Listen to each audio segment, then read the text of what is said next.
सभी का स्वागत करता हूं एग्रीकल्चर नॉलेज स्कूल के यूट्यूब चैनल में। जैसे कि कमेंट बॉक्स में कमेंट्स किया था हरकेश कुमार जी ने कि सर यूरिया के बारे में बताइए, यूरिया फर्टिलाइज़र के बारे में थोड़ा सा हमें जानकारी प्रदान करिए कि कब इसका यूज़ करना चाहिए, कब इसका यूज़ नहीं करना चाहिए, किस फर्टिलाइज़र के साथ इसको मिलाना चाहिए, किस उर्वरक के साथ इसको नहीं मिलाना चाहिए। तो मैं आपको यूरिया के बारे में कुछ इम्पोर्टेंट तथ्य बताने वाला हूँ जो आपको पहले से पता भी होंगे और कुछ नहीं भी पता होंगे। तो स्टार्ट करते हैं। यूरिया की खोज जो सबसे पहले 1828 में होलर नाम के वैज्ञानिक ने इसको बनाया था। यूरिया में होता है नाइट्रोजन, ठीक है। यूरिया हम जब देते हैं तो इसमें होता है नाइट्रोजन कितना होता है भैया? 46% नाइट्रोजन पाया जाता है। तो हम पहले देखते हैं कि पौधे में नाइट्रोजन के क्या कार्य हैं। जब पौधे में भूमि में नाइट्रोजन नहीं पाया जाता है, ये मैं आपको बता दूं, भूमि में बहुत ही कम मात्रा में नाइट्रोजन पाया जाता है, इसलिए हम यूरिया के माध्यम से पौधे को आर्टिफिशियल नाइट्रोजन प्रोवाइड करते हैं, ठीक है। तो इसलिए नाइट्रोजन की जो कार्य की हम बात कर रहे हैं, अगर नाइट्रोजन पौधों में प्रोटीन, विटामिन्स, फॉस्फोलिपिड्स, क्लोरोफिल और इसके साथ वेजिटेटिव ग्रोथ के लिए आवश्यक होता है नाइट्रोजन की कमी से पौधे में वी सेफ का स्पोर बनता है।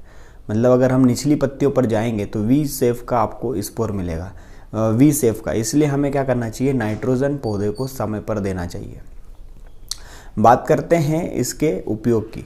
तो यूरिया को हमेशा ही आपको जो सलाह दी जाती है वो हमें स्प्लिट डोज में देना चाहिए। स्प्लिट डोज का मतलब क्यों है? क्यों यूरिया को हम स्प्लिट डोज में देते हैं?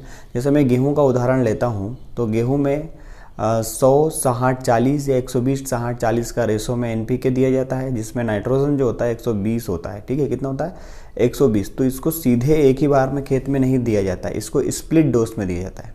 तो यूरिया को स्प्लिट डोज में क्यों दिया जाता है? सबसे महत्वपूर्ण है, यूरिया को स्प्लिट डोज में क्यों दिया जाता है? मतलब इसको हम तोड़ के देते हैं। तो इसलिए देते हैं क्योंकि डीनाइट्रिफिकेशन हो जाता है यूरिया का। अगर मान लीजिए पूरी क्वांटिटी हमने एक साथ यूरिया की दे दी खेत में, तो एक तो डीनाइट्रिफिकेशन हो जाएगा। डीनाइट्रिफिकेशन का मतलब क्या हुआ कि यूरिया जो नाइट्रेट फॉर्म में पौधे को मिल रहा है वह वापस नाइट्रोजन बन के हवा में उड़ जाएगा। दूसरा, लीचिंग इसकी सबसे ज़्यादा होती है नाइट्रोजन की, यूरिया की। और दूसरे, इसकी लीचिंग के बाद वोलेटाइजेशन मतलब वाष्प बन के उड़ जाता है। इसलिए नाइट्रोजन को हमेशा स्प्लिट डोज में देना चाहिए। इसके साथ नाइट्रोजन को हमेशा आप टॉप ड्रेसिंग में यूज़ कर सकते हैं, बेसल में यूज़ कर सकते हैं। तो नाइट्रोजन को हम बेसल के साथ भी देते हैं। बेसल में हमेशा वैज्ञानिक कहते हैं या सामान्य तौर पर आधी मात्रा इसकी देना चाहिए। नाइट्रोजन की जितनी मात्रा है, जैसे 120 किलोग्राम है तो 60 किलोग्राम जो मात्रा है यूरिया की, उसको हमें बोते समय एट द सोइंग टाइम देना चाहिए। और जो आधी मात्रा है उसको हम, जैसे गेहूं की बात करें तो पहले और दूसरे पानी में देना चाहिए, ठीक है। और अगर वेजिटेटिव ग्रोथ ज़्यादा हो रही है तो उस समय आप नाइट्रोजन की मात्रा थोड़ी कम कर दें। लेकिन अगर किसी फसल की ग्रोथ हो रही है और हाई पीक पर है तो थोड़ा सा उसमें हम यूरिया दे देते हैं। बात ये की गई थी कि यूरिया को कब देना चाहिए। देखो, यूरिया को पौधों में हमेशा पानी के पहले देना चाहिए। यूरिया की सबसे बड़ी खासियत ये है कि 15 डिग्री सेल्सियस पर यह पौधों को ईजिली प्राप्त हो जाता है। 15 डिग्री सेल्सियस पर यह पौधे को इजीली वे में प्राप्त हो जाता है। इसलिए हमें जब ज़मीन में हल्का सा मॉइस्चर हो या 15 डिग्री सेल्सियस टेम्परेचर आसपास पर यूरिया को खेत में देना चाहिए। सबसे जो इम्पोर्टेंट इसके यूरिया के फैक्ट हैं कि इसमें बायोरेट थोड़ी समस्या है। बायोरेट क्या होता है? जैसे यूरिया का सूत्र होता है NH2CONH2, क्या होता है? NH2CONH2।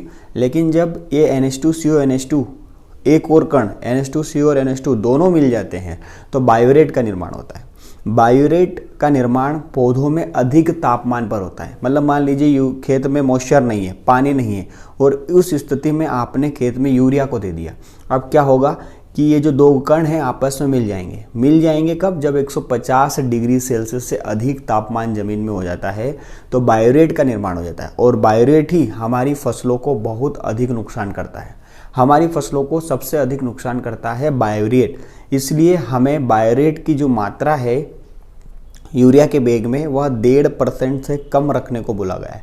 मतलब 1.5% तक बायोरेट होना चाहिए। इसलिए आप यूरिया को हमेशा जस्ट पानी दे रहे हो, पानी देने के जस्ट पहले आप यूरिया दे दो, ठीक है ना। पानी दे रहे हो उसके जस्ट पहले आप यूरिया दे दो। दूसरा है यूरिया पौधों को कैसे प्राप्त होता है। यूरिया पौधे को कैसे प्राप्त होता है, तो पहला एक है कि यूरिया कभी भी सीधा पौधे को प्राप्त नहीं होता है। यूरिया अपने आप में एक ऑर्गेनिक फर्टिलाइज़र बोला जाता है। यूरिया जब तक यह इंडस्ट्री से बनकर आया है, इंडस्ट्री में कैसा बनता है तो आपको पता ही है कि इंडस्ट्री में पैलेट्स के रूप में इसको बनाया जाता है या ग्रेन्यूल्स फॉर्म में इसको बनाया जाता है। क्यों यूरिया को ग्रेन्यूल्स और पैलेट्स में बनाया जाता है, क्योंकि यह नमी को अधिक अवशोषण करता है, नमी को बहुत जल्दी ये अवशोषित कर लेता है। जैसे ही नमी के संपर्क में आता है यूरिया फटाफट अपना डीनाइट्रिफाइड कर लेता है और यूरिया अपने रूप में टूट जाता है, इसलिए इसको पैलेट्स और ग्रेन्यूल्स फॉर्म में बनाया जाता है।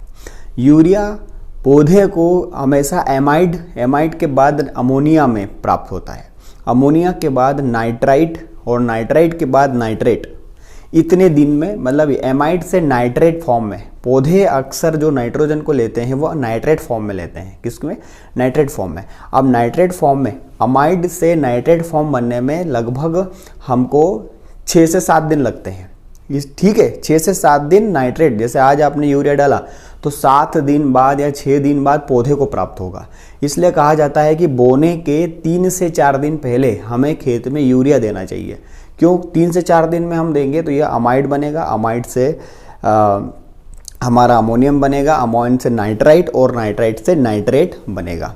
और ये तब बनेंगे, अमाइड से नाइट्रेट कब बनेगा? जब हमारे खेत में 2 तरह के जीवाणु उपस्थित होंगे। 2 तरह के जीवाणु कौन कौन से हो सकता है? एक नाइट्रोसोमोनास और एक नाइट्रोबैक्टर। एक नाइट्रोसोमोनास और एक नाइट्रोबैक्टर।